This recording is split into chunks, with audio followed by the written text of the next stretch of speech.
ನಿಮ್ಮ ಮಗ ಅಮ್ಮ ಅಪ್ಪ ಎಲ್ಲ ಒಟ್ಟಿಗೆ? ಅಪ್ಪ ಅಮ್ಮನ ಏಜ್ ಆಗಿರೋದಂದ್ರೆ ಅದು 2 ಮನೆ ಇದೆ. ಒಂದು ನಂದು ಕೆಂಗೇರಿ, ನಾನು ನನ್ನ ಮಗ ಇರೋದು ಕೆಂಗೇರಿಲಿ. ಅದು ಬಿಟ್ಟು ಅಪ್ಪ ಅಮ್ಮನ ಮನೆ ಸಪ್ರೇಟ್ ಇದೆ. ಆದ್ರೆ ಅಪ್ಪ ಅಮ್ಮ ಏಜ್ ಆಗಿರೋದ್ರಿಂದ ಅವ್ರನ್ನ ನೋಡ್ಕೊಳಕ್ಕೋಸ್ಕರ ಅಲ್ಲೇ ಜಾಸ್ತಿ ಇರ್ತೀನಿ.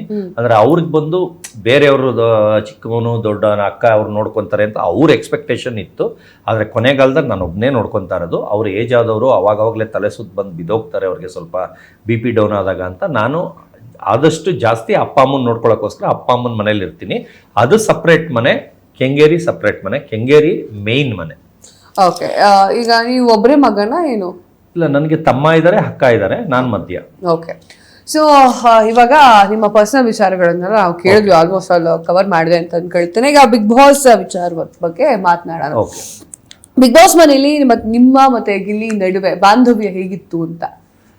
ಅಲ್ಲ, ನನಗೆ ಅವ್ನ ಕಂಡ್ರೆ ತುಂಬ ಇಷ್ಟ ಆಯಿತು ಫಸ್ಟಲ್ಲಿ. ಅಂದರೆ ಫಸ್ಟ್ ಒಂದು ವಾರ ಬಂದು ಚಂದ್ರಪ್ರಭಾ ನನ್ನ ಜೊತೆ ಇರ್ತಾರಲ್ಲ, ಚಂದ್ರಪ್ರಭಾಗೆ ಗಿಲ್ಲಿಗೂ ತುಂಬ ಕ್ಲೋಸ್ನೆಸ್ ಇರುತ್ತೆ. ಅದರಿಂದ ನಾವು 3 ಜನನೂ ಹಚ್ಕೊಂಡು, ಆಮೇಲೆ ಚಂದ್ರಪ್ರಭಾಗೂ ನಾನು ತುಂಬ ಹಚ್ಕೊಂಡಿರ್ತೀನಿ. ಆ ಥರ ಅವನು ಎಲ್ಲ 3 ಜನನು ಬಾಂಧವ್ಯವಾಗಿ ಇರ್ತೀವಿ. ಆದರೆ ಅವ್ರು ಏನಂದರೆ ಅವಾಗವಾಗ ತುಳಿತಾ ಇರ್ತಾರೆ. ಅಂದರೆ ನಾನು ಏನಾರ ಹೇಳಿದ್ರೆ ಏಯ್ ಹೋಲ್ಡ್ ಬಿಡ್ಬೇಡ, ಸುಳ್ಳು ಹೇಳ್ಬೇಡ, ಬರೀ ಬಂಡಲ್ ಬಿಡ್ತಾನೆ, ಆಯ್ತು ಅಂತ. ಅವಾಗೇನಾಯ್ತು, ಏನು ಇವನ್ನ ಫ್ರೆಂಡ್ಶಿಪ್ ಮಾಡಕ್ ಹೋದ್ರು ಇವನ್ನ ನನ್ನ ಇಷ್ಟು ಕಿಂಡಲ್ ಮಾಡ್ತಾನೆ, ಇಷ್ಟು ತುಳಿತಾನೆ, ಇಷ್ಟು ಕೇವಲವಾಗಿ ಮಾತಾಡ್ತಾನಲ್ಲ. ಯಾಕಂದ್ರೆ ಯಾರ ವ್ಯಕ್ತಿನ ಆಚೆ ಬಂದು ಗೂಗಲ್ ಮಾಡಿ ಸರ್ಚ್ ಮಾಡಿ ಅವ್ನು ಹೇಳೋದನ್ನ, ಇವಾಗ ನಾನು ಹೆಮ್ಮೆಯ ಕರ್ನಾಟಕ ರತ್ನ ಅವಾರ್ಡ್ ಬಂದಿದೆ ಅಂದ್ರೆ ಇವನ್ ಮಕ್ಕಕ್ಕೆ ಕರ್ನಾಟಕ ರತ್ನ ಬೇರೆ ಅವಾರ್ಡ್ ಕೊಡ್ತಾರೆ. ಆ ಥರ ಕೇವಲ ಒಂದೊಂದಕ್ಕೂ ಕೇವಲ ಅಷ್ಟು ಕೆಟ್ಟದಾಗಿ, ಅಷ್ಟು ಕೀಳಾಗಿ ನಾನೊಬ್ಬನಿಗೆ ಅಲ್ಲ ಇಡೀ ಮನೆಯವ್ರಿಗೂ ಹಂಗೆ ಟ್ರೀಟ್ ಮಾಡ್ತಿದ್ದ.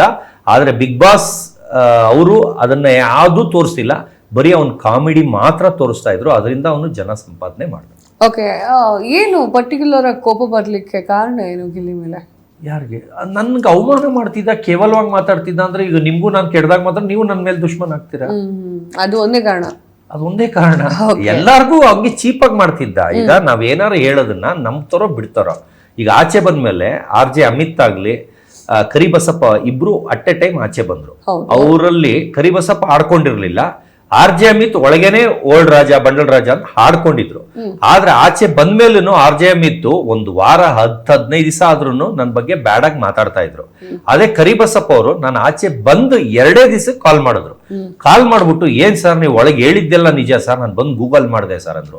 ಆ ತರ ಪೇಷನ್ಸ್ ಇರ್ಬೇಕು, ಆ ತರ ಚೆಕ್ ಮಾಡಕ್ ಕೆಪಾಸಿಟಿ ಇರ್ಬೇಕು, ಅವಾಗ ಮಾತಾಡ್ಬೇಕು. ಅವರು ಸರ್ ನೀವು ಹೇಳಿದ್ದೆಲ್ಲ ನಿಜ ಅಲ್ಲ ಸರ್, ಫುಲ್ ಇಂಟರ್ನ್ಯಾಷನಲ್ ಬಂದಿದ್ರಲ್ಲ ಸರ್, ಎಲ್ಲ ಗೂಗಲ್ ಮಾಡಿ ನೋಡಿ ಸರ್, ಗ್ರೇಟ್ ಸರ್, ಅಷ್ಟಿದ್ರು ನೀವು ಅಲ್ಲಿ ಟಾಯ್ಲೆಟ್ ತೊಳಿತಾ ಇದ್ರಿ, ಅಡಿಗೆ ಮನೆ ತೊಳಿತಾ ಇದ್ರಿ, ಪಾತ್ರೆ ತೊಳಿತಾ ಇದ್ರಿ, ಅಡಿಗೆ ಮಾಡ್ತಾ ಇದ್ರಿ, ವ್ಯಾಟ್ಸ್ ಆಫ್ ಸರ್ ಅಂದ್ರು.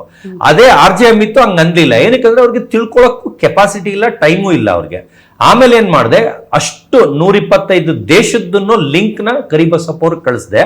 RJ ಅಮಿತ್ ನಂಬರ್ ಇದ್ರೂ ಕಳಿಸ್ಲಿಲ್ಲ, ಯಾಕಂದ್ರೆ ಅವ್ರು ಸಿಕ್ಕಿದಾಗ ಅವ್ರು ಹೇಳಲಿ ಅಂತ. ಯಾಕಂದ್ರೆ ನಾನು ಹೇಳಿದ್ರೆ ನಾನೇ ಅವ್ರನ್ನ ಪ್ರೂಫ್ ಮಾಡ್ಕೊಂಡಂಗೆ, ಅವ್ರಿಗೆ ಸಮಾಂಜಿಸಿ ಕೊಟ್ಟಂಗೆ ಆಗುತ್ತೆ ಅನ್ಬಿಟ್ಟು ನಾನು ಅವ್ರಿಗೆ ಕಳಿಸ್ಲೇ ಇಲ್ಲ.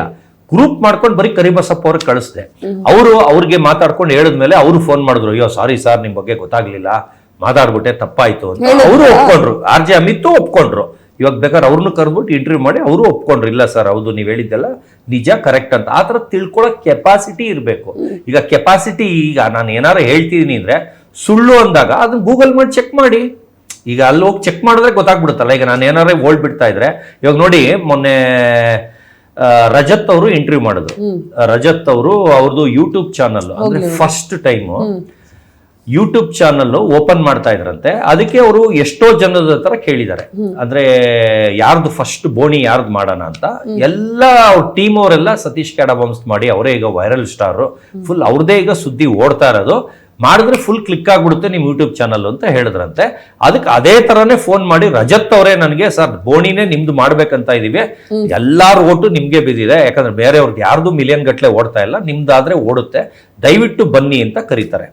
ಆಮೇಲೆ ಹೋಗ್ತೀನಿ. ಹೋದ್ಮೇಲೆ ಅವರು ಮಾತಾಡಕ್ಕಾದಾಗ ನಂದೇನೆ ಫಸ್ಟ್ ಸಾರ್ ಅಂತೀರಿ, ಹೌದು ಓಪನಿಂಗ್ ಲೈವ್ ಅಲ್ಲ, ರೋಸ್ಟ್ ತರ.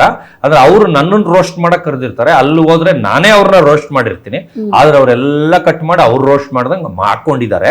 ಅದು ಅವ್ರ ಖುಷಿ ಬಿಡಿ, ನನ್ಗೇನ್ ಅದರಿಂದ 1 ಪೈಸನು ಏನೂ ಆಗಲ್ಲ. ಆದ್ರೆ ಅಲ್ಲಿ ಒಳಗ್ ಹೋಗೋವರೆಗೂ ಒಂಥರ ಇದ್ರು. ಒಳಗೋದ್ಮೇಲೆ ನಾನು ಒಂದು ಕ್ವಶನ್ ಕೇಳ್ತೀನಿ, ಸರ್ ನಂದೇ ತಾನೇ ಫಸ್ಟ್ ಅಂತ, ಅಂದ್ರೆ ಹೆಮ್ಮೆ ತರ, ಅಂದ್ರೆ ಇವ್ರದ್ದು ಬೋಣಿನೇ ನಾನ್ ಮಾಡ್ತಾ ಇದ್ದೀನಲ್ಲ ಅಂತ. ಇಲ್ಲ ಸುದೀಪ್ ಸರ್ದು ಆಗಿದೆ, ಅವ್ರದ್ದು ಫಸ್ಟ್, ನಿಮ್ದು ಸೆಕೆಂಡ್ ಅಂದ್ರು. ಹೌದಾ ಸರ್, ಅವರು ದೊಡ್ಡ ಮನುಷ್ಯರು ಸರ್, ಹಾಕಿ ಸರ್ ಅಂತ ಅಂದ್ಬಿಟ್ಟು ಇಂಟರ್ವ್ಯೂ ಕೊಡ್ತೀನಿ.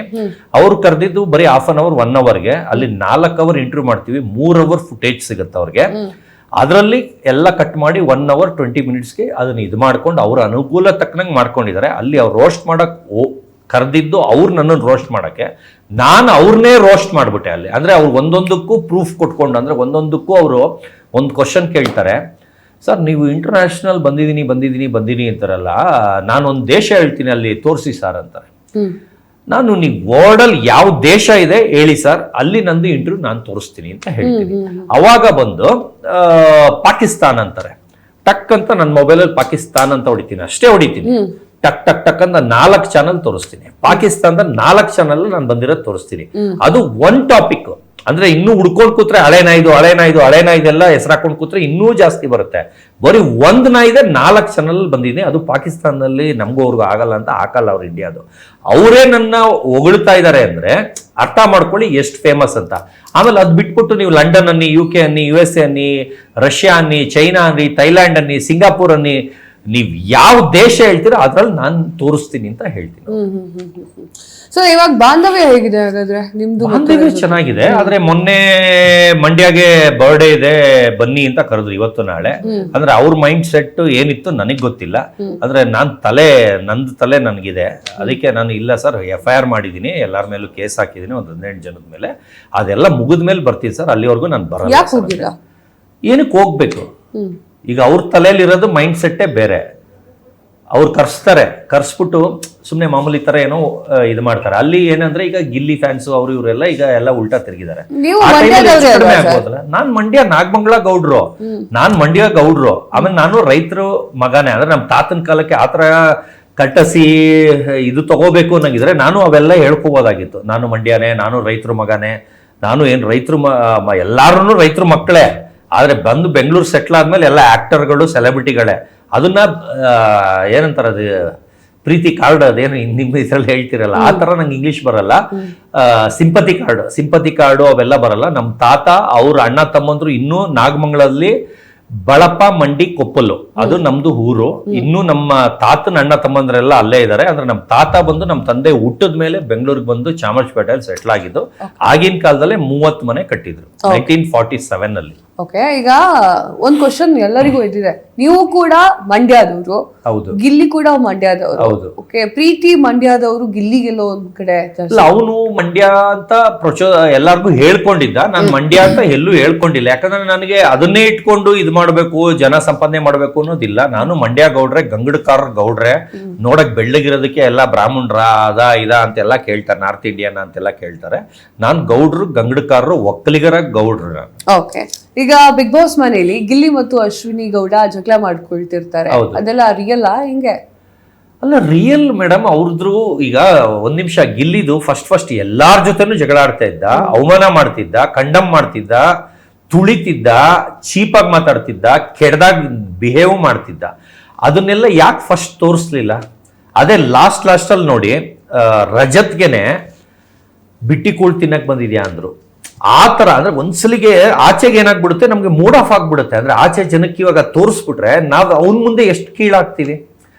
ಆದ್ರೆ ನಾವ್ ಅನ್ಕೊಂಡು ಹೋಗಿರೋದು, ಇಲ್ಲಿ ಹೆಸರು ತಗೊಂಡ್ರೆ, ಒಳ್ಳೆಯವ್ರು ಅನ್ಸ್ಕೊಂಡ್ರೆ ಮಾತ್ರ ಇಲ್ಲಿ ವಿನ್ ಆಗಕ್ಕಾಗೋದು ಅಂತ ನಾವು ಅನ್ಕೊಂಡಿರ್ತೀವಿ. ಅವ್ರು ಬಂದು ಫುಲ್ಲಿ ಟ್ರೈನ್ಡ್, ಅವ್ರಿಗೆ PR ಗಳಿರ್ತಾರೆ. ಅಂದ್ರೆ ಬಿಗ್ ಬಾಸ್ ಒಳಗಡೆನೆ PR ಗಳಿರ್ತಾರೆ. ಅವ್ರಿಗೆ ಟ್ರೈನ್ ಮಾಡ್ಬಿಟ್ಟಿರ್ತಾರೆ. ಈ ತರ ಮಾಡಿ, ಹಿಂಗ್ ಡಮ್ಮಿ ಮಾಡು, ಹಿಂಗ್ ಮಾಡಿ ಅಂತೆಲ್ಲ ಕೋರ್ಸ್ ಟ್ರೈನಿಂಗ್ ಮಾಡಿ, ಅವ್ರದ್ದೊಂದು ಅಮೌಂಟ್ ಇರುತ್ತೆ. ಅಮೌಂಟ್ ಪೇ ಮಾಡಿದ್ಮೇಲೆ ಅವ್ರಿಗೆ ಕೋರ್ಸ್ ಹೇಳ್ಕೊಡ್ತಾರೆ, ಹಿಂಗೆ ಇರ್ಬೇಕು ಅಂತ. ಅವರು ಒಬ್ರು ನನ್ನ ಮೀಟ್ ಆಗಕ್ ಬಂದಿರ್ತಾರೆ, ಆ PR. ಅವ್ರು ನನಗೂ ಫೋರ್ಸ್ ಮಾಡಿ ತಿಂಗಳಿಗೆ ವಾರಕ್ಕೆ 50,000 ಆತರ ಎಲ್ಲ ಮಾತಾಡ್ತಾರೆ. ನನಗ್ ನೆಸಿಟಿ ಇಲ್ಲ. ಹಂಗೆ ಗೆಲ್ಲಂಗಿದ್ರೆ ಗೆಲ್ತೀನಿ. ನಾನು ಯಾವ ಓಟು ಕೇಳಲ್ಲ. ಒಂದು ಪೋಸ್ಟ್ರು, ನಾನು ಓಟ್ ಕೇಳಿರೋದು ನನ್ನ ಮಗ ಆಗ್ಲಿ, ಯಾರು ನನ್ನ ಮಗನೇ ಹ್ಯಾಂಡ್ಲ್ ಮಾಡಿರೋದು, ಅವರೆಲ್ಲ ದುಡ್ಡು ಕೊಟ್ಟು ಹಾಕ್ಸಿ ಮಾಡಿಸಿರೋದು. ಅವ್ರದ್ದೆಲ್ಲ 400K 500K ಓಡಿದ್ರೆ, ನನ್ನ ಮಗ ಕಾಟಾಚಾರಕ್ಕೆ ಅವನೇನ್ ಕೋರ್ಸ್ ಮಾಡಿಲ್ಲ, ಸೋಷಿಯಲ್ ಮೀಡಿಯಾದು ಸುಮ್ಮನೆ ಹಾಕಿರೋದು. 8 million 11 million 10 million ನನ್ನ ಮಗ ಹಾಕಿರೋದು ಕಾಟಾಚಾರಕ್ಕೆ ವರ್ಡಿಂಗ್ ಇಲ್ಲ, ಕೀವರ್ಡ್ಸ್ ಇಲ್ಲ, ಹ್ಯಾಶ್ ಟ್ಯಾಗ್ ಇಲ್ಲ, ಏನೂ ಇಲ್ಲ. ನಾನು ಯಾವ ಸೋಷಿಯಲ್ ಮೀಡಿಯಾನು ಇಟ್ಟಿರ್ಲಿಲ್ಲ. ಆಮೇಲೆ ಓಟು ನಾನು ಹಾಕಿ ಅಂತಾನು ಕೇಳೂ ಇಲ್ಲ. ಓಕೆ, ಇಲ್ಲಿ ಕೇಳಿ, ಈಗ ಬಿಗ್ ಬಾಸ್ ಮನೆಗೆ ಹೋಗುವಂತದ್ದು ಯಾರಿಗೂ ಹೇಳೋ ಹಾಗಿಲ್ಲ ಅಲ್ವಾ? ಹೌದು. ಸೊ ಈ PR ಗಳಿಗೆ ಯಾರು ಹೇಳ್ತಾರೆ? ಆ PRಗಳಿಗೆ ಮುಂಚೆನೆ ಗೊತ್ತಾಗುತ್ತೆ, ಅವರಿಂದನೇ ಅವ್ರದೇ ಬ್ರೋಕರ್ಸ್ ಲೆಕ್ಕದಲ್ಲೇ ಹೇಳ್ತೀನಿ ನಾನು. ಅವ್ರ ಇಂಟರ್ ಲಿಂಕ್ ಅವ್ರಿಗೆ ಇಮಿಡಿಯೇಟ್ ಗೊತ್ತಾದ ತಕ್ಷಣ ಕಾಲ್ ಮಾಡಿ ಕರೀತಾರೆ, ಕರೆದುಬಿಟ್ಟು ಟ್ರೈನಿಂಗು ಕೊಡ್ತಾರೆ. ಅದು ಏನು ದುಡ್ಡು ಕೊಡಕ್ಕಿಂತ ಮುಂಚೆ ಅರ್ಧಂಬರ್ಧ ಹೇಳ್ತಾರೆ. ಅದರಲ್ಲಿ ಒಂದು ವೀಕ್ನೆಸ್ ಹೇಳ್ಬಿಡ್ತೀನಿ, ಅಡಿಗೆ ಮನೇಲಿ ಜಾಸ್ತಿ ಇದ್ರೆ ಕಾಣಿಸ್ಕೊಳ್ತೀರಾ, ಕ್ಯಾಮ್ರಾ ಬಂದು ಅಡಿಗೆ ಮನೇಲೆ ಜಾಸ್ತಿ ಇರುತ್ತೆ ಅಂತ ಹೇಳಿದ್ದಾರೆ. ಬೇಕಾದ್ರೆ ಗಿಲ್ಲಿದ್ ಅಬ್ಸರ್ವ್ ಮಾಡಿ, ಅವ್ನು ಬೆಳಗ್ಗೆ ಡ್ಯಾನ್ಸ್ ಮಾಡ್ಬೇಕಾದ್ರೆ ಅಡಿಗೆ ಮನೇಲಿ ಒಬ್ಬನೇ ಆಡ್ತಾ ಇರ್ತಾನೆ. ಇದು PR ಟ್ರೈನಿಂಗ್ ಮಾಡಿ ಕೊಟ್ಟಿರೋದು, ಇದು ನನಗೂ ಹೇಳ್ಕೊಟ್ಟಿದ್ರು ಆ PR. ಓಕೆ, ಈಗ ಚಂದ್ರಪ್ರಭಾ ಬಿಗ್ ಬಾಸ್ ಮನೆಯಿಂದ ಹೊರಗೆ ಬಂದ್ಬಿಡ್ತಾರೆ. ಹೌದು. ಸೊ ಯಾಕೆ ಬಂದಿರ್ತಾರೆ? ಈಗ ಎಕ್ಸ್ಪೆಕ್ಟೇಷನ್ನು ಏನೋ ಇರುತ್ತೆ. ಇವಾಗ ನಮ್ಗೆ ಅಲ್ಲಿ ಊಟ ತಿಂಡಿ ಎಲ್ಲ ಚೆನ್ನಾಗಿರುತ್ತೆ, ಅದು ಇದು ಆ ಥರ ಏನೇನೇನೋ ಅನ್ಕೊಂಡಿರ್ತೀವಿ. ನೆಮ್ಮದಿಯಾಗಿ ನಿದ್ದೆ ಇರುತ್ತೆ, ಆಮೇಲೆ ಎಲ್ಲ ಇರುತ್ತೆ ಅಂತ. ಆದರೆ ಅದೆಲ್ಲ ಏನೂ ಇರೋದಿಲ್ಲ. ಅದೆಲ್ಲ ಕಷ್ಟ ಅನ್ಸಕ್ಕೆ ಸ್ಟಾರ್ಟ್ ಆಗುತ್ತೆ. ಆದರೆ ಅವ್ರಿಗೆ ಪೇಷನ್ಸು ತುಂಬ ಕಡಿಮೆ. ಯಾಕಂದರೆ ನಾವು ಡೇ 1 ಪ್ಲ್ಯಾನ್ ಹಾಕ್ಕೊಂಡು ಮಾಡ್ತಾ ಇರ್ತೀವಿ. ಯಾಕಂದ್ರೆ ನಂದು ಡ್ರೆಸ್ಸು, ಕಾಸ್ಟ್ಯೂಮ್ಸು, ಮೇಕಪ್ಪು ಬರೀ ಇದ್ರದ್ದೇ ಟಾಪಿಕ್ ನಡೀತಿರುತ್ತೆ. ಅಂದರೆ ಫಸ್ಟ್ ವೀಕಲ್ಲಿ ನಾನು 3-4 ಸಲ ಇಡೀ ಮನೆ ಕೈಯಲ್ಲಿ ಕಿಚ್ಚನ ಚಪ್ಪಾಳೆ ತರ ಬೇಷ್ ಅಂತ ಅಶ್ವಿನಿ ಗೌಡ ಅವರು ಒಡಿಸ್ತಾರೆ, ನನಗೆ ಕ್ಲಾಪ್ಸ್ ಹೊಡಿಸ್ತಾರೆ. ಆಮೇಲೆ ಎಲ್ಲರೂ ನನ್ನ ಸೆಂಟರ್ ಆಫ್ ಅಟ್ರಾಕ್ಷನ್ ತರ ಬರೀ ನಂದೇ ಕೇಳೋದು, ನಾಯಿದೇ ಕೇಳೋದು, ಆ ತರ ಅವರು ಸೆಂಟರ್ ಆಫ್ ಅಟ್ರಾಕ್ಷನ್ ತರ ಎಲ್ಲರೂ ನನ್ ಗುಡ್ಡೆ ಹಾಕೊಂಡು ನಾನು ಮಧ್ಯ ಇರ್ತೀನಿ, ಬರೀ ನನ್ನೇ ಹೈಲೈಟ್ ಮಾಡ್ತಾ ಇರ್ತಾರೆ. ಆಮೇಲೆ ಕಾವ್ಯಾಗೆ ಐ ಲವ್ ಯು ಅನ್ಸೋದು, ನಾನು ಸ್ನಾನಕ್ಕೆ ಹೋಗಿರ್ತೀನಿ, ಅಲ್ಲಿಂದ ಆಚೆ ಬರ್ತೀನಿ, ನಂಗೆ ಗೊತ್ತೇ ಇರಲ್ಲ. ಅದೇನಾಗುತ್ತೆ, ಸುಧೀರು ಇವರೆಲ್ಲ ಹೋಗ್ಬಿಟ್ಟು ಸುದ್ದಿ ಎಲ್ಲ ಹಿಂಗ್ ಬರ್ತಾನೆ, ಹಿಂಗ್ ಮಾಡೋಣ ಅಂತ ಅನ್ಬಿಟ್ಟು ಬಿಗ್ ಬಾಸ್ ಇಂದಾನೆ ಲೆಟರ್ ಬಂದಿದೆ, ನೀನ್ ಹಿಂಗ್ ಮಾಡ್ಬೇಕು, ಇದು ಥೀಮ್ ಬಿಗ್ ಬಾಸ್ ಕೊಟ್ಟಿದ್ದಾರೆ, ಇದನ್ನ ಮಾಡ್ಲಿಲ್ಲ ಅಂದ್ರೆ ನೀನ್ ಆಚೆ ಹಾಕ್ತಾರಂತೆ ಅಂತ ನಂಬಿಸ್ಬಿಡ್ತಾರೆ. ನಾನು ಸುಳ್ಳು ಹೇಳ್ತಾ ಇದ್ರೆ, ರೇಗಿಸ್ತಾ ಇದ್ರೆ, ಹಂಗೆ ಹಿಂಗೆ ಅಂತ ಸೀರಿಯಸ್ ಆಗಿ ನೀನು ಹೋದಾಗ ಬಂತು ಲೆಟರ್ ಒಳಗಿಟ್ಬಿಟ್ಟಿದೀವಿ ಅಂತ ಇದು ಮಾಡ್ತಾರೆ. ನಾನು ಆಗ 4 ಸಲ ಟೇಕ್ ತಗೊಳ್ತೀನಿ. 4 ಸಲ ಟೇಕ್ ಅಂದ್ರೆ ನನ್ಗೆ ಇದೆಲ್ಲ ಬರಲ್ಲ, ನಂಗೆ ನಾನೇ ಯಾಕಂದ್ರೆ ನಾನು ಅವ್ರಿಗೆ ಹಂಗೆ ಹಿಂಗೆ ಅಂತ. ಇಲ್ಲ, ಇದು ಶೂಟಿಂಗ್ ತರ ಅಂತ ಕಳಿಸ್ತಾರೆ. ನಾನು ಹತ್ರಕ್ಕೆ ಹೋಗೋದು ಹಿಂಗ ಅನ್ಕೊಂಡು ನಾಚ್ಕೊಂಡು ಓಡ್ ಬರೋದು. ಆ ತರ 3-4 ಸಲ ಆಗುತ್ತೆ. ಅದರಲ್ಲಿ ಬಂದು 1 ಸಲ ಮಾತ್ರ ಆಗ್ತಾರೆ. ಅಂದ್ರೆ ಅದನ್ನು ಹೆಂಗಂದ್ರೆ ಹತ್ರ ಬರ್ತಿದಂಗೆ ಅವನು ಅವಾಲೆ ಕಾವ್ಯಂಗ್ ಲೈನ್ ಹೊಡಿತಿದ್ದ ಅನ್ಸುತ್ತೆ. ಅದರಿಂದ ಹತ್ರಕ್ಕೆ ಬರ್ತಿದಂಗೆ ಅದು ಕಾವ್ಯಂಗ್ ಐ ಲವ್ ಯು ಅಂದ್ರೆ ಹೇಳಿದ್ರಲ್ಲ, ಅವನು ನೆಕ್ಸ್ಟ್ ಸೀಸನ್ಗೆ ನೆಕ್ಸ್ಟ್ ಫಂಕ್ಷನ್ ಅಲ್ಲಿ ಇನ್ನೊಬ್ಬನ್ ಲವ್ ಮಾಡ್ತಾನೆ. ಅರ್ಥ ಆಗ್ತಿದ್ಯಾ ನಿಮ್ಗೆ? ಈ ಬಿಗ್ ಬಾಸ್ ಅಲ್ಲಿ ಇವ್ರು ಚೆನ್ನಾಗಿಲ್ಲ, ಇವ್ರು ಹಿಂದೆ ಹೋದ, ಇನ್ನೊಂದ್ರಲ್ಲಿ ಇನ್ನೊಬ್ರು ಹಿಂದೆ, ಆತರ ಹೋಗ್ತಾನೆ ಇರ್ತಾನೆ. ಆದ್ರೆ ಎಲ್ಲೂ ಸಕ್ಸಸ್ ಆಗಲ್ಲ. ಇವಾಗ ನೋಡ್ಬೇಕು, ದುಡ್ಡಿದೆ ಅಂತ ಯಾರು ಲೈನ್ ಹೊಡಿಬೇಕಷ್ಟೇ. ಈಗ ನೀವು ಚಂದ್ರಪ್ರಭಾ ಅವ್ರು ತುಂಬಾ ಚೆನ್ನಾಗಿದ್ರಿ, ನಿಮ್ ಕಾಸ್ಟ್ಲಿ ಕ್ರೀಮ್ ಎಲ್ಲ ಅವ್ರಿಗೆ ಕೊಡ್ತಾ ಇದ್ರಿ, ಆಮೇಲೆ ಅವ್ರ ಜೊತೆನೆ ಕಿರಿಕ್ ಮಾಡ್ಕೊಂತೀರಾ? ನಾನು ಕಿರಿಕೆ ಮಾಡೋದೇ ಇಲ್ಲ, ಜಗಳನೇ ಆಡಿರಲ್ಲ ಮೇಡಮ್. ಒಂದ್ಸಲಿನೂ ಜಗಳನೂ ಆಡಿರಲ್ಲ, ಮನಸ್ಸಿಂದ ಜಗಳನೂ ಆಡಿರಲ್ಲ. ಎಲ್ಲ ಡ್ರಾಮಾ ಡ್ರಾಮಾ ಡ್ರಾಮಾ. ಅದೇನಂದ್ರೆ ಫಸ್ಟ್ ಡೇ 1 ನಾವು ಪಕ್ಕ ಇದ್ದಾಗ ಮೆತ್ತಗೆ ನಿಂದು ಮೇಕಪ್ ದೇ ಹೈಲೈಟ್ ಆಗ್ತಾ ಇದೆ, ಇದೇ ಕಂಟೆಂಟ್ ಆಗೋದು. ಯಾಕಂದ್ರೆ ನಾನು ಅದರಲ್ಲಿ ಕೋರ್ಸ್ ಮಾಡಿಲ್ಲ, ನಾನು ಸಿನಿಮಾ ರಂಗದಿಂದ ಜಾಸ್ತಿ ಬಂದವನಲ್ಲ. ಆಮೇಲೆ ಅಲ್ಲಿ ಏನು ಕಂಟೆಂಟ್ ಆಗುತ್ತೆ, ಏನು ಕಟ್ ಆಗುತ್ತೆ, ಏನು ತಗೊಳ್ತಾರೆ ಅನ್ನೋದು ಕೋರ್ಸ್ ಮಾಡಿಬಿಟ್ಟಿದ್ರು ಅವರಿಬ್ರು. ಅವ್ರು ಬಂದು ನನಗೆ ತಲೆ ಕೆಡಿಸಿದ್ರು. ನನ್ಗಿದೇ ಇದು ಅವಮಾನ ಅನ್ಸುತ್ತೆ, ಇವೆಲ್ಲ ನಾನು ಮಾಡಲ್ಲ ಅಂತ ಹೇಳ್ತೀನಿ. ಅವ್ರೇನ್ ಮಾಡ್ತಾರೆ, ಸರ್ ಇದೇ ಓಡೋದು ಇದನ್ನೇ ಹಿಂಗೆ ತಗೊಂಡು ಹೋಗ್ತೀನಿ ಅಂತ ಸ್ಟಾರ್ಟ್ ಮಾಡು ಅಂತ ಹೇಳ್ಕೊಡ್ತಾರೆ ನನಗೆ. ಅಲ್ಲಿ ಇಲ್ಲಿ ಅದೆಲ್ಲ ಕಟ್ ಮಾಡಿದ್ದಾರೆ, ನಾವೆಲ್ಲ ಸಣ್ಣ ಪುಟ್ಟ ಮಾತಾಡೋದು. ಚಂದ್ರಪ್ರಭಾ. ಅವಾಗ ನಾನು ಆಯ್ತು ಹೇಳ್ಕೊ ಅಂತೀನಿ. ಆಮೇಲೆ ನಾನು ಹೇಳ್ದಾಗ ನೀವು ಬರೀ ನಕ್ಕೊಂಡಿರ್ರಿ ನನಗೇನು ಡೈಲಾಗ್ ಹೊಡಿಯೋಕ್ಕೂ ಬರಲ್ಲ, ಮಾತಾಡೋಕ್ಕೂ ನಕ್ಕೊಂಡಿರ್ತಿದ್ದೆ. ಅದು ಹಂಗೇ ಆಯ್ತು. ಅದಾದ್ಮೇಲೆ ಒಂದು ಬಿಗ್ ಬಾಸ್ ಇಂದ ಮನೆಯಿಂದ ಆಚೆ ಹೋಗ್ತೀನಿ. ಆಚೆ ಹೋದಾಗ ಅಲ್ಲಿ ಫುಲ್ ಫ್ರೀಡಮ್ ಸಿಕ್ಬಿಡುತ್ತೆ ನಮಗೆ, ಮೈಕ್ ಇರಲ್ಲ ಏನಿರಲ್ಲ. ಅವಾಗ ಮನಸಾರ ಮಾತಾಡ್ಕೊಬಿಡ್ತೀವಿ. ಅಂದ್ರೆ ಇವಾಗ ಹೆಂಗೂ ಇಂಡಿಯಾ ಫುಲ್ ನ್ಯೂಸ್ ಆಗಿರುತ್ತೆ, ಕೇಸ್ ಆಗಿ ಆಚೆ ಇದಾಯ್ತು, ಬಿಗ್ ಬಾಸ್ ಮುಚ್ಚೋಯ್ತು ಅಂತ. ಹೋಗ್ತಿದ್ದಂಗೆ ನಮ್ದು ಮಾಡ್ಬಿಟ್ರೆ ಫುಲ್ ಕಂಟೆಂಟ್ ಆಗ್ಬಿಡುತ್ತೆ ಅಂತ. ಆದ್ರೆ ಇವರು ನನ್ನ ಜೊತೆ ಸಾಥ್ ಇದ್ದವರು, ಇಬ್ರು ಮಾತಾಡ್ಕೊಂಡು ಮಾಡ್ತಾ ಇದ್ದವರು, ನನಗೆ ಅವ್ರ ಮೇಲೆ ಪ್ರೀತಿ, ಆಮೇಲೆ ಅಟ್ಯಾಚ್ಮೆಂಟ್. ನಾನು ಅವ್ರನ್ನ ನಂಬಿದ್ದೆ. ಅವ್ರು ಹಂಗೇ ಇತ್ಕೊಂಡು ಆ ಬೆಳೆನೇನ್ ಮಾಡ್ಬಿಟ್ರು, ಅವ್ರು ಒಳ್ಳೆಯವರು, ನಾನು ಕೆಟ್ಟವನ್ನ ತರ ಮಾಡಿದ್ರು. ಆಮೇಲೆ ನಾನು ಸ್ನಾನಕ್ಕೆ ಹೋಗ್ತಾ ಇದ್ದೆ 20 ನಿಮಿಷ, ತಲೆಗೆ ಬಣ್ಣ ಹಾಕಿದ್ರೆ 20 ನಿಮಿಷ ಬಿಡಬೇಕು. ಅದಕ್ಕೆ 20-40 ನಿಮಿಷ, ಬಣ್ಣ ಹಾಕಿದ ದಿವಸ ಮಾತ್ರ 40 ನಿಮಿಷ, ಬೇರೆ ದಿನ 20 ನಿಮಿಷ. ಇವ್ರು ಹೆಂಗ್ ಮಾಡ್ಬಿಟ್ರು ಅಂದ್ರೆ, ಅಲ್ಲಿ 2 ಸ್ನಾನದ ಮನೆ, ಅದರಲ್ಲಿ ಒಂದು ತಣ್ಣೀರು, ಒಂದು ಬಿಸಿನೀರು. ಒಂದ್ರಲ್ಲಿ ಬಿಸಿನೀರು ಬರ್ತಾನೆ ಇರ್ಲಿಲ್ಲ, ಕತ್ತಿಡ್ಕೊಂಡು ತಳ್ಳಿದ್ರು ಯಾರು ಆ ರೂಮ್ಗೆ ಸ್ನಾನಕ್ಕೆ ಹೋಗ್ತಾ ಇರ್ಲಿಲ್ಲ. ಇವ್ರು ಏನಂದ್ರೆ, ನಾನು ಎಲ್ಲಾರನ್ನೂ ಬಿಟ್ಬಿಡ್ತೀನಿ, ಯಾಕಂದ್ರೆ ಬಂದು ನಂಗೆ ಬಾಕ್ಲು ತಟ್ಟಿದ್ರೆ ಡಿಸ್ಟರ್ಬ್ ಮಾಡೋದು ನಂಗೆ ಇಷ್ಟ ಆಗಲ್ಲ. ಹೋಗ್ತೀರಾ ಹೋಗಿ ಎಲ್ಲಾರನ್ನೂ ಕಳಿಸ್ತಾ ಇರ್ತೀನಿ. ಅವತ್ತು ಎಲ್ಲಾರನ್ನೂ ಹಂಗೆ ನಾನೇ ಹೇಳಿ ಕಳ್ಸಿರ್ತೀನಿ. ಇವ್ರು ಬಂದು ಮೈಂಡಲ್ಲಿ ಗೇಮ್ ಆಡಿದಾರೆ ಅವತ್ತು, ಇವತ್ತೇ ಸರಿ, ಇವತ್ತು ಪ್ಲಾನ್ ಮಾಡೋಣ, ಇವತ್ತು ಮಾಡಿದ್ರೆ ಹೈಲೈಟ್ ಆಗ್ಬಿಡ್ತೀನಿ ಅಂತ ಅವ್ರ ತಲೆಯಲ್ಲಿ ಓಡಿದೆ. ಅದ್ರ ನನಗೂ ಹೇಳ್ದಂಗೆ ಮಾಡಿರೋ ಪ್ಲಾನ್ ಇದು. ಅಂದ್ರೆ ಜಗಳ ಆಡೋಣ ಅಂತ ಹೇಳಿದ್ರು, ಅಂದ್ರೆ ಈ ರೀತಿ ನನ್ನನ್ನ ಕೆಳಗಾಕಿ ಅವ್ರ ಮೇಲೆ ಹೋಗಕ್ಕೆ ಹೋದ್ರು ಅನ್ನೋದು ನನ್ಗೆ ಗೊತ್ತಿರಲಿಲ್ಲ. ನಾನು ಸ್ಥಾನದಿಂದ ಇರ್ತೀನಿ, ಡೈ ಹಾಕೊಂಡು ಬರ್ತೀನಿ. ಬರೋ ಅಷ್ಟೊತ್ತಿಗೆ ಇಲ್ಲಿ ನಡೆದಿರೋದೇನಂದ್ರೆ ಇವರು ಅಲ್ಲಿಂದ ಹೋಗಂಗಿಲ್ಲ. ನಾವು ಒಂದ್ ದಿವಸನೂ ರೂಲ್ಸ್ ಬ್ರೇಕ್ ಮಾಡೇ ಇಲ್ಲ ನಾನು. ಆಮೇಲೆ ಅವ್ರು ಮಾಡಕ್ ಹೋದ್ರು ನಾನ್ ಬಿಡ್ತಾ ಇರ್ಲಿಲ್ಲ ಅವ್ರನ್ನ. ಅಂದ್ರೆ ಅಷ್ಟು ಒಳ್ಳೆ ಗುಣ, ಒಳ್ಳೆ ಬುದ್ಧಿ ಎಲ್ಲ ಹೇಳ್ಕೊಟ್ಟಿದ್ದೀನಿ ಅವ್ರಿಗೆ. ಅವ್ರನ್ನ ಬೆಳ್ಳಗ್ ಮಾಡಿರೋದು ನಾನೇನೆ. ನನ್ನ ಕ್ರೀಮಿಂದಾನೆ ಅವ್ರು ಬೆಳ್ಳಗಾಗಿ ಆಚೆ ಬಂದಿದ್ದು, ತಿರ್ಗಾ ಕರ್ರಗಾಗವ್ರೆ. ಆಯ್ತಾ? ಆಮೇಲೆ ಏನಾಗುತ್ತೆ, ಅಡಿಗೆ ಮನೇಲಿ ಹೋಗಿ ಗ್ಲಾಸ್ ಎಲ್ಲ ಹೊಡೆದು ಏನೇನೋ ಆಗಿರುತ್ತೆ, ಎಲ್ಲ ಏಕ್ದಮ್ ಬಂದು ಜಗಳಕ್ಕೆ ಬರ್ತಾರೆ. ಈಗ ನಾವು ಪ್ಲಾನ್ ಅಂತ ನಂಗೆ ಗೊತ್ತಿರೋದ್ರಿಂದ ನಂಗೆ ಒರಿಜಿನಲ್ ಸಿಟ್ ಬರಲ್ಲ. ಈಗ ಅಷ್ಟು ಜೋರ್ ಜಗಳ ಆದ್ರೆ 5 ನಿಮಿಷಕ್ಕೆ ನಾವಿಬ್ರು ಹೆಗ್ಲ ಮೇಲೆ ಕೈ ಹಾಕೊಂಡು ಪಕ್ಕ ಕೂತ್ಕೊಂಡು ಅರಟೆ ಹೊಡಿಯಕ್ ಆಗತ್ತಾ? ರಿಯಲ್ ಜಗಳ ಆದ್ರೆ ಆಗತ್ತಾ? ಮನಸ್ತಾಪ ರಿಯಲ್ ಬಂದ್ರೆ ಆಗತ್ತಾ? 5-10 ನಿಮಿಷಕ್ಕೆ ಗುಣಿ ಅಂತ ಮಾತಾಡ್ಕೊಂಡಿರ್ತೀವಿ. ಅದು ತೋರಿಸಿದಾರೋ ಬಿಟ್ಟಿದಾರೋ ನಂಗೆ ಗೊತ್ತಿಲ್ಲ, ಇನ್ನೂ ಫುಲ್ ಡೀಟೇಲ್ ಆಗಿ ನೋಡಿಲ್ಲ. 5-10 ನಿಮಿಷಕ್ಕೆ ಮಾಮೂಲಿಯಾಗೇ ಇರ್ತೀವಿ. ಅಲ್ಲಿ ಬಜಾರ್ ಆಯ್ತು ಸಾಕು ಅನ್ನೋ ತರ ಇರ್ತೀವಿ. ಇವ್ರೇನ್ ಮಾಡ್ತಾರೆ, ಅದನ್ನೇ ಜನದ ಹತ್ರ, ಒಳಗಿರೋ ಜನದ ಹತ್ರ ನಾನು ಕೆಟ್ಟವನು ಅಂತ ಸ್ಟಾರ್ಟ್ ಮಾಡ್ತಾರೆ. ನನ್ಗದು ಫೀಲ್ ಆಗ್ಬಿಡುತ್ತೆ. ಅಂದ್ರೆ ನನಗೆ 1 ವಾರ ಏನ್ ಜೋಶ್ ಇತ್ತು, 100 ಡೇಸ್ವರೆಗೂ ಇರ್ತೀನಿ, ಗೆಲ್ತೀನಿ, ಟಾಪ್ 5 ಇರ್ತೀನಿ ಅಂತ ಇದ್ದಿದ್ದು, ಎಲ್ಲರೂ ಒಂದಾಗ್ಬಿಡ್ತಾರೆ, ಒಬ್ಬನ್ ಸಪ್ರೇಟ್ ಮಾಡ್ತಾರೆ. ಅವಾಗ ಹೆಂಗ್ ಅನ್ಸುತ್ತೆ? ಈಗ ಅಲ್ಲಿ ಮರ್ಯಾದೆ ಸಿಕ್ತಿದ್ರೆ ನಾವು ಇರ್ಬೋದು, ಮರ್ಯಾದೆನೇ ಸಿಕ್ತಿಲ್ಲ ಅಂದ್ರೆ ನಾವ್ ಹೆಂಗಿರೋದು? ಅದೇನಾಗುತ್ತೆ, ಮೂಡ್ ಆಫ್ ಆಗಕ್ಕೆ ಸ್ಟಾರ್ಟ್ ಆಗತ್ತೆ ನನಗೆ. ಹೋದ್ರೆ ಸಾಕಪ್ಪ ಅಂತ ಸ್ಟಾರ್ಟ್ ಆಗ್ಬಿಡುತ್ತೆ. ಅವಾಗ ಏನಾಯ್ತು, ಡಲ್ ಆಗಕ್ಕೆ ಸ್ಟಾರ್ಟ್ ಆಗ್ತೀನಿ. ಆಮೇಲೆ ಮಾಡೋರ್ದು ನನ್ನ ಪಕ್ಕನೇ ಮಲಗ್ತಾ ಇದ್ದಿದ್ರಿಂದ ಅವ್ರಿಗೆ ಫ್ಯಾಮಿಲಿ ತುಂಬಾ ಇಷ್ಟ ಆಗ್ತಿತ್ತು. ಅವ್ರಿಗೆ ಇಲ್ಲಿ ಇರಕ್ ಆಗ್ತಿರ್ಲಿಲ್ಲ. ಅಂದ್ರೆ ಬರೀ ಫ್ಯಾಮಿಲಿದೆ ಜ್ಞಾಪಕ ಜಾಸ್ತಿ ಬರ್ತಿತ್ತು. ಅದಕ್ಕೆ ರಾತ್ರಿ ಎಲ್ಲ ಅಳೋದು, ತಲೆ ಚಚ್ಕೊಳ್ಳೋದು, ಒಂಥರ ಈ ಡಿಪ್ರೆಷನ್ಗೆ ಹೋದಂಗೆ ಆಡ್ತಿದ್ರು. ನಾನು ಅದಕ್ಕೆ ಹೆಲ್ಪ್ ಮಾಡೋಣ ಅಂತ, ಪಾಪ ಅವರು ಕಷ್ಟ ಬಿದ್ದೇನೋ ಇಲ್ಲಿದ್ದಾರೆ, ಪಾಪ ಆಚೆ ಹೋಗ್ಬೇಕೇನೋ, ಅಂದ್ರೆ ಸೋಲ್ಸ್ಬೇಕು ಅಂತ ಮೀನಿಂಗ್ ಅಲ್ಲ. ಅವ್ರ ಫ್ಯಾಮಿಲಿ ಯೋಚನೆ ಮಾಡ್ತಾ ಇದಾರೆ, ಆದ್ರೆ ಇವ್ರು ಬಿಡ್ತಾ ಇಲ್ಲ ಆಚೆ ಹೋಗಕ್ಕೆ. ಅದಕ್ಕೋಸ್ಕರ ನಾಮಿನಿ ಮಾಡ್ತೀನಿ. ಅಂದ್ರೆ ಪಾಪ ಅವ್ರಿಗೆ ಒಳ್ಳೇದಾಗ್ಲಿ ಅನ್ನೋ ರೀತಿಲಿ ನಾಮಿನಿ ಮಾಡ್ತೀನಿ. ಅವ್ರು ಅದೇ ಸಿಟ್ಟಿಟ್ಕೊಂಡು ನೆಕ್ಸ್ಟ್ ವೀಕಲ್ಲಿ ನನ್ನ ಗೇಮಿಂದ ಹೊರಗಡೆ ಇಡ್ತಾರೆ. ಗೇಮಿಂದ ಹೊರಗಡೆ ಇಟ್ಟಾಗ ನಾನು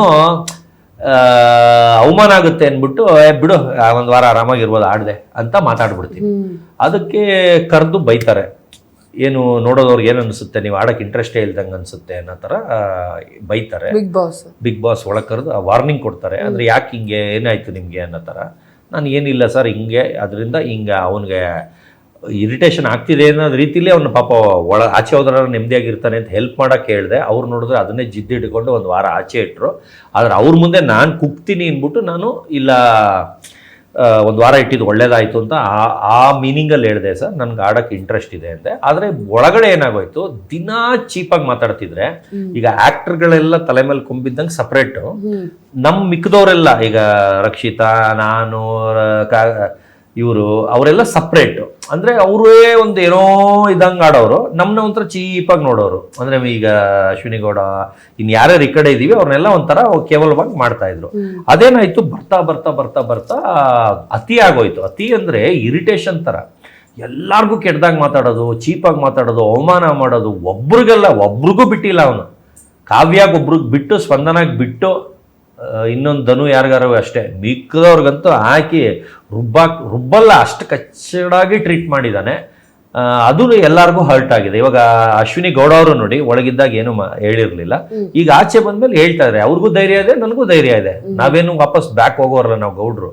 ಅರ್ಥ ಆಯ್ತಾ? ಒಂದು ಗೌಡ್ರಿಗತ್ತು ಎಲ್ಲಿವರೆಗೂ ಗೊತ್ತು ಅಂತಾರಲ್ಲ, ಆ ಥರ ಬೇರೆಯವ್ರಿಗೆ ಎದುರುಕೊಂಡು ಅವ್ರು ಬ್ಯಾಡ್ ಕಮೆಂಟ್ ಆದ ತಕ್ಷಣ ಅವ್ರು ಹಂಗೆ ಮಾಡ್ತೀನಿ ಹಿಂಗೆ ಮಾಡ್ತೀನಿ ಕೊಲೆ ಬೆದರಿಕೆ ಆದ ತಕ್ಷಣ ಎದುರ್ಕೊಳ್ಳೋರಲ್ಲ. ಅದಕ್ಕೇನು ಪಾಠ ಕಲಿಸ್ಬೇಕು ಸರಿಯಾಗಿ ಮಾಡಿದ್ದೀನಿ. ಈಗ ಅದು ಇನ್ನೊಂದು 10-15 ದಿವಸದಲ್ಲಿ ಎಲ್ಲರೂ ಅರೆಸ್ಟ್ ಆಗ್ತಾರೆ, ಅವತ್ತೆಲ್ಲರಿಗೂ ಗೊತ್ತಾಗ್ತದೆ. ಓಕೆ, ಇವಾಗ ನಿಮ್ಮ ಬಟ್ಟೆಗಳ ಬಗ್ಗೆ ಮಾತನಾಡೋಣ. ಓಕೆ, ಸೊ ಇವಾಗ ನೀವು ರಿಚ್ ಇದ್ದೀರಿ ಅಲ್ವಾ? ರಿಚ್ ಅಂತ ನಾನು ಯಾವತ್ತೂ ಹೇಳಿಲ್ಲ. ನಂದೇನ್ ಇನ್ಕಮ್ ಬರುತ್ತೆ ಬರೀ ಬಟ್ಟೆಗೆ ಹಾಕ್ತೀನಿ. ಅದೇ ಬೇರೆಯವರು ಆಸ್ತಿ ಮಾಡ್ಬಿಟ್ಟು ಟೀ ಹೊಡ್ಸ್ಕೊಂತಾರೆ, ನಂಗೆ ಹಂಗ್ ಬರಲ್ಲ. ಸೊ ಅದೆಲ್ಲ ಬಿಡಿ, ನಿಮ್ಮ ಬಟ್ಟೆ ಕ್ರೇಜ್ ಜಾಸ್ತಿ ಇದೆ, ಹಿಂಗೆ ಹೇಳ್ತಾ ನಾನು. ಓಕೆ, ಬಟ್ಟೆ ಕ್ರೇಜ್ ಜಾಸ್ತಿ ಇದೆ, ಬಟ್ ಎಲ್ಲೋ ಒಂದ್ ಕಡೆ ಒಡವೆಗಳ ಕ್ರೇಜ್ ಇಲ್ವಾ? ರುಂಗ್ರ ಒಡವೆ ಅದು ಹಾಕಿದ್ರೆ ನಾನು ರೌಡಿ ಡಾನ್ ತರ ಕಾಣ್ತೀನಿ ಅಂತ ಮೊನ್ನೆ ಅನುಬಂಧ ಅವಾರ್ಡ್ಗೆ ಕಂಡವರಿಂದ ಇಸ್ಕೊಂಡೋಗಿ ಹಾಕೊಂಡಿದ್ದೆ. ಅದನ್ನು ಒಂದು ರೀಲ್ ಮಾಡಿದ್ರು, ಅದು 7-8 ಮಿಲಿಯನ್ ನೋಡ್ತಾ ಇದೆ. ಈಗ ಗೋಲ್ಡ್ ಸುರೇಶ್ ಅಂತ ಕರೀತಾ ಇದ್ರು, ಈಗ ಗೋಲ್ಡ್ ಸತೀಶ್ ಅಂತ ಕರೀತಾರೆ ಅಂತ. ಅದು ಕಂಡವ್ರದ್ದು ಫ್ರೆಂಡ್ಸ್ ಹತ್ರ ಇಸ್ಕೊಂಡೋಗಿದ್ದು, ನನ್ನ ಹತ್ರ ಅಷ್ಟು ಒಡವೆ ಇಲ್ಲ, ನಂಗೆ ಆ ಶೋಕಿನೂ ಇಲ್ಲ. ಓಕೆ, ಒಡವೆನೇ ಇಟ್ಕೊಂಡಿಲ್ವಾ? ಅಪ್ಪ ಅಮ್ಮಂದಿದೆ, ಅಂದ್ರೆ ನಂದು ಇದ್ದಿದ್ದು ಆ ಜಮಾನ್ದಲ್ಲಿ ಕಾಲೇಜ್ ಲೈಫಲ್ಲಿ ರೌಡಿ ಅಂತ ಇದ್ರು ಅಂತ ಅದು ಯೂಸ್ ಮಾಡಲ್ಲ. ಅದು ಅಮ್ಮ ಈಗ ಕರ್ಗಿಸ್ಕೊಂಡು ಬೇರೆ ಏನೋ ಮಾಡಿಸ್ಕೊಂಡವ್ರು. ಸೊ ನಿಮ್ಗೆ ಇಷ್ಟನೇ ಇಲ್ಲ ಒಡವೆ ಇಷ್ಟ ಇಲ್ಲ ನೋಡಿ, ಏನೂ ಹಾಕಲ್ಲ. ಅದಕ್ಕೆ ಕೇಳಿದ್ದು. ಆದ್ರೆ ಅನುಬಂಧ ಒಡಲ್ ಇಷ್ಟಿಷ್ಟಪ್ಪ ಹಾಕಿದೀನಿ, ಅದು ಯಾವುದು ನಂದಲ್ಲ. ಅದನ್ನು ಹೇಳ್ಬಿಡ್ತೀರಾ? ನಂದೇನ್ ಗಂಟು ಹೋಗುತ್ತೆ, ಹೇಳಿದ್ರೆ ಚೀಪ್ ಆಗ್ತೀನ.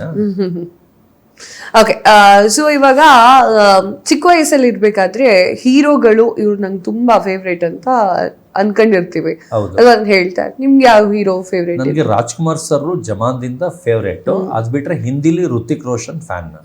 ಈಗ ಸದ್ಯದ ಯಾರ್ ಫ್ಯಾನ್ಸು ಅಲ್ಲ ನೀವು? ನಂಗೆ ಈಗಲೂ ಋತಿಕ್ ರೋಷನ್ ಇಷ್ಟ. ಋತಿಕ್ ರೋಷನ್ ಎಲ್ಲರಿಗೂ ಇಷ್ಟ, ರಾಜ್ಕುಮಾರ್ ಸರ್ ಎಲ್ರಿಗೂ ಇಷ್ಟ ಆಗ್ತಾರೆ. ಅವ್ರಿಬ್ರೇ ಇಷ್ಟ. ನಾನೇನು ಚೇಂಜ್ ಆಗಲ್ಲ, ಬೇರೆಯವ್ರ ತರ ಸೀಸನ್ ತಕ್ಕನಂಗೆ ಚೇಂಜ್ ಆಗಲ್ಲ. ನನ್ನ ಫ್ರೆಂಡ್ ಒಬ್ಳು ಹುಡುಗಿ ಇದ್ಲು, ಸುಚೇತಾ ಅಂತ, ಇಲ್ಲೇ NR ಕಾಲೋನಿಲಿ. ಗಣೇಶ್ ಸರ್ದು ಮೂವಿ ಬಂದಾಗ ಗಣೇಶ್ ಅಂತ ಇದ್ಲು. ಗಣೇಶ್ ಮೂವಿ ಆಗ್ತಿದಂಗೆ ಇನ್ನೊಬ್ಬ ಹೀರೋ ಬಂದ ತಕ್ಷಣ ಅವನ ಹೆಸರು ಹೇಳಕ್ ಸರ್, ನಾನು ಏನೇ ಹಿಂಗೆ ಚೇಂಜ್ ಆಗಬಾರ್ದೆ, ಇದ್ರೆ ಒಂದೇ ಇರಬೇಕು ಅಂತ ಆ ಥರ ಪಾಲಿಸಿ. ಓಕೆ, ನಿಮ್ಮ ಬಟ್ಟೆಗಳೆಲ್ಲ ಎಲ್ಲಿಂದ ತರಿಸೋದು? ಎಲ್ಲ ಡೆಲ್ಲಿ ಅಂದ್ರೆ ಅವರ ಫಾರಿನ್, ಚೈನಾ ಅಲ್ಲಿ ಇಲ್ಲಿಂದ ತರಿಸುತ್ತಾರೆ. ಓಕೆ, ಸೊ ಹೇಗೆ ಆನ್ಲೈನ್ ತರಿಸ್ತೀರಾ? ಓಕೆ, ಒಂದ್ ತಿಂಗಳಿಗೆ ನಿಮ್ ಬಟ್ಟೆಗೆ ಎಷ್ಟು ಸ್ಪೆಂಡ್ ಮಾಡ್ತೀರಾ? ಮೇಡಮ್, ಇನ್ನು ನಾನು ಬಿಗ್ ಬಾಸಿಗೆ ಪರ್ಚೇಸ್ ಮಾಡಿದ್ದು, ತಿರ್ಗಾ ಅನುಬಂಧ ಅವಾರ್ಡ್ಗೆ ಪರ್ಚೇಸ್ ಮಾಡಿದ್ದು ಇನ್ನೂ ಮುಗ್ದೇ ಇಲ್ಲ. ಅಂದರೆ ಟ್ಯಾಗ್ ಎಲ್ಲ ಇನ್ನೂ ಹಂಗಂಗೆ ಇದ್ದಾವೆ. ಅದ್ರ ಕಿತ್ತಿ ಹಾಕೊಂಡ್ರೆ ಅದು ಒಂದ್ಸಲಿ ಹಾಕಿದ್ದೀನಿ ಅಂತ ಅರ್ಥ. ಅದನ್ನು ಮುಗ್ದಿಲ್ಲ. ಆಗಲೇ ಈಗ ಹೊಸ ಬ್ಯಾಚ್ ಬಂದಿದೆ. ಅಂದರೆ ಈ ಕರ್ನಾಟಕದಲ್ಲಿ ನಾನೇ ಫಸ್ಟ್ ಹಾಕ್ತೀನಿ ಅಂತ ಅಂದ್ಕೊಂಡಿದ್ದೀನಿ. ಆ ಥರ ಶರ್ಟ್ಸು, ಆ ಥರ ಬ್ಯಾಚ್ ಬಂದಿದೆ. ಅದನ್ನ ಇವತ್ತೇ ಇದೆಲ್ಲ ಮುಗಿದ್ಮೇಲೆ ಬುಕ್ ಮಾಡೋಣ ಅಂತಿದ್ದೆ. ಇವತ್ತೇ ಅವ್ರು ಫೋಟೋ ಕಳಿಸಿದ್ರು, ಅದು ನೋಡ್ಬಿಟ್ಟು ಫಿದಾ ಅದೆ. ಅದನ್ನೇ ಈಗ ನೆಕ್ಸ್ಟ್ ಆ ಬ್ಯಾಚ್ ತರಿಸ್ಕೊಂತೇನೆ. ಇದು ಬಿಟ್ಟು ಇನ್ನ 30-40 ಶರ್ಟ್ ಇನ್ನೂ ಓಪನ್ನೇ ಮಾಡಿಲ್ಲ, ಟ್ಯಾಗ್ ಅಂದ್ರೆ ಇನ್ನೂ ಆ ಯೂಸೇ ಮಾಡಿಲ್ಲ. ಆಗ್ಲೇ ಈಗ ಇನ್ನೊಂದು ಬ್ಯಾಚ್ ತರಿಸಿ ಇಟ್ಕೊಳ್ತಾ ಇದ್ದೀನಿ. ಒಂದ್ಸಲ ಯೂಸ್ ಮಾಡಿದ್ದು ಇನ್ನೊಂದ್ಸಲ ಹಾಕೊಳ್ತೀನಿ, 100% ಹಾಕೊಳ್ತೀನಿ. ಓಕೆ.